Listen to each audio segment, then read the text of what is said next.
The episode begins with Jinwoo far from civilization, since he doesn't know what's about to happen. The screen about his job change quest pops up.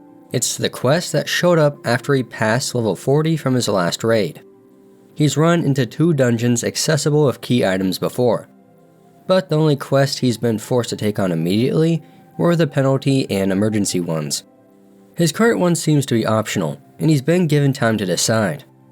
So he assumes that means it's going to be that much more difficult.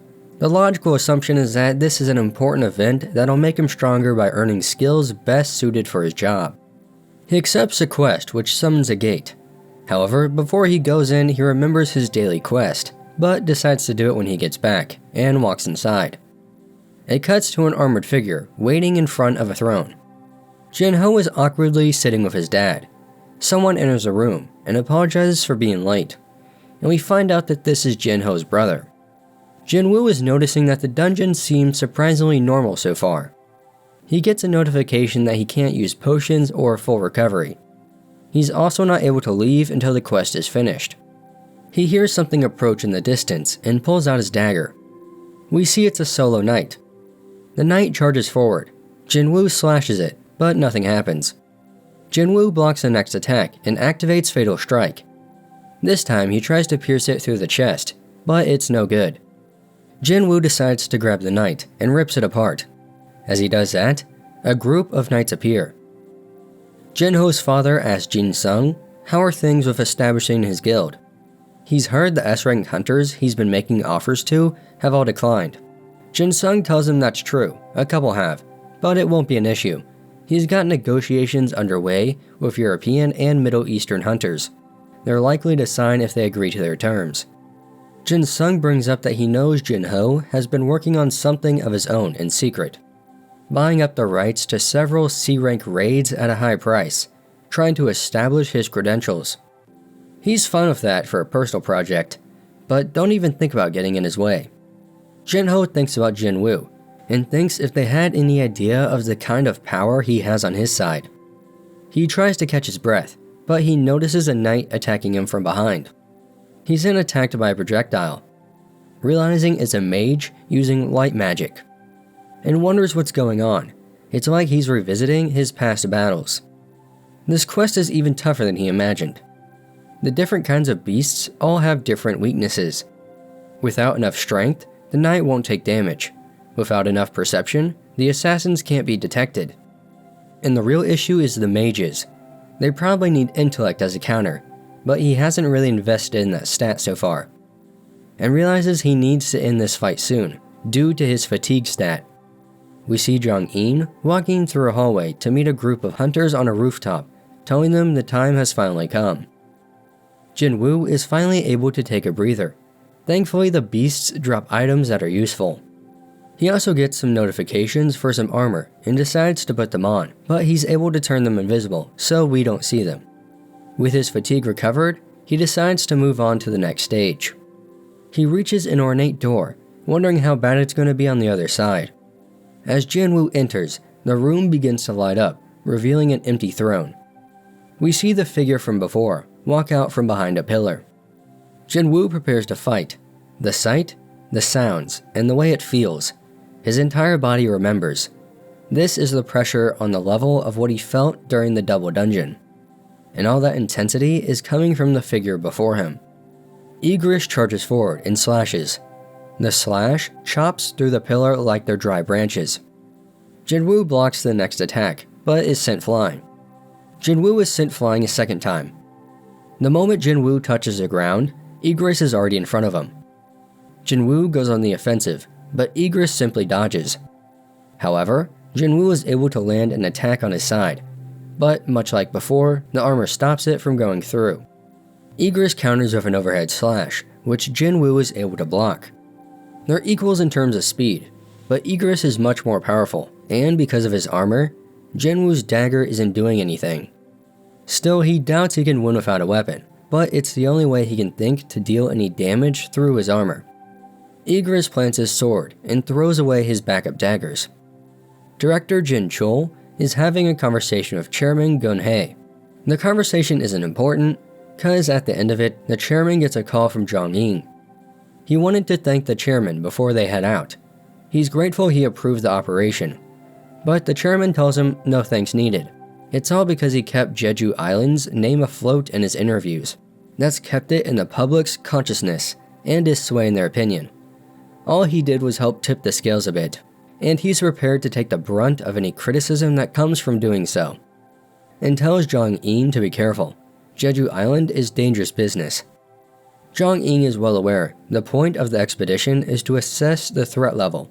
They'll prod the enemy to see how and to what degree they'll respond. Back with Igris and Jinwoo. Igris rushes forward, hitting Jinwoo in the gut, smashing him into the ground, then throwing him into the wall, where he continues to barrage Jinwoo with attacks. Igris does one final punch that destroys the wall Jinwoo is against. Jinwoo is thankful he put the armor on. If it wasn't for that, he doesn't believe he would have made it. If he can't compete in terms of power, then he'll boost his speed. Jinwoo starts to dash around Igris. Igris dodges his kicks and blocks Jinwoo's next attack, and is able to dodge Jinwoo's flurry of attacks. Igris then trips Jinwoo and smashes him into the ground. While Jinwoo is in the air, Igris pulls up some of the floor and throws it at him, then dashes forward, kicking him down to the ground. They continue to exchange attacks, but eventually, Jinwoo is able to land a kick against Igris' neck. But Igris screams out and beats the living shit out of Jinwoo before he sends him flying. He catches up and continues wailing on him, dragging him against the wall, ending his assault by throwing Jinwoo against the wall where he lands on the throne. We see Gina calling it a day, leaving a note for Jinwoo that dinner is in the fridge as she sits down to study. Igris calls his sword and prepares to finish off Jinwoo. But Jinwoo stops the sword and is able to disarm Igris. Jinwoo then summons his dagger and is able to stab Igris in the eye. Jinwoo grabs onto Igris, pushing him into the wall. Igris pulls out the dagger and goes to attack Jinwoo, but it disappears. Jinwoo summons it again and connects with Igris' neck, and uses every skill he has to give one final burst of power to finish Igris off. As Igris slumps to the ground, a notification pops up confirming that Jinwoo has defeated Igris the Blood Red. Jinwoo realizes that his winning was pretty much a fluke. In terms of skills, ability, and experience, there was a real difference between them on every level. For his rewards, Jinwoo gets 1.5 million gold, the same helmet that Igris had, which reduces physical damage by 15%, along with a 20-point boost to strength and vitality, as well as a runestone called Ruler's Hand. His last reward is an instant teleportation stone. However, this won't go into his inventory for some reason, and wonders if his job's change quest isn't over yet. Portals begin to appear all around the room, and another notification pops up telling Jinwoo that the job change quest begins now. He needs to survive as long as possible to earn advancement points that are required to be assigned a higher class. A counter begins and knights begin to appear. Jinwoo thinks easy enough.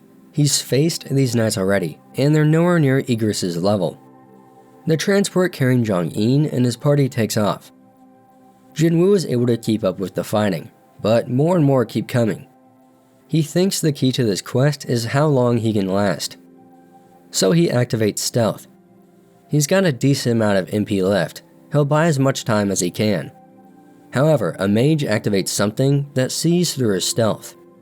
Jinwoo uses his last murderous intent to stop a trio of knights. Jinwoo is sliced in the back and looks to the timer to see how long it's been. He realizes he can't do this and pulls out the teleportation stone.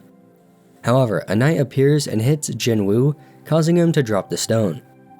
The knights all rush towards him as the episode ends. Some personal thoughts. What a great episode.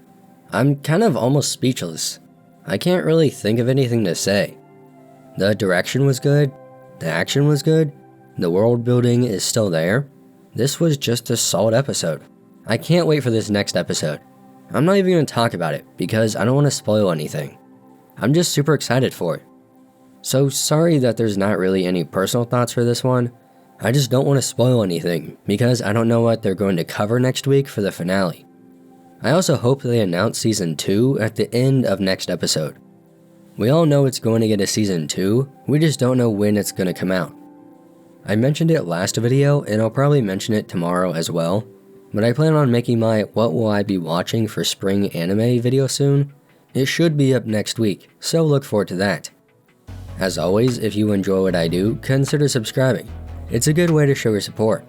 If you have any comments or feedback, put that in the comment section down below. But that's about it, so I'll see you next time.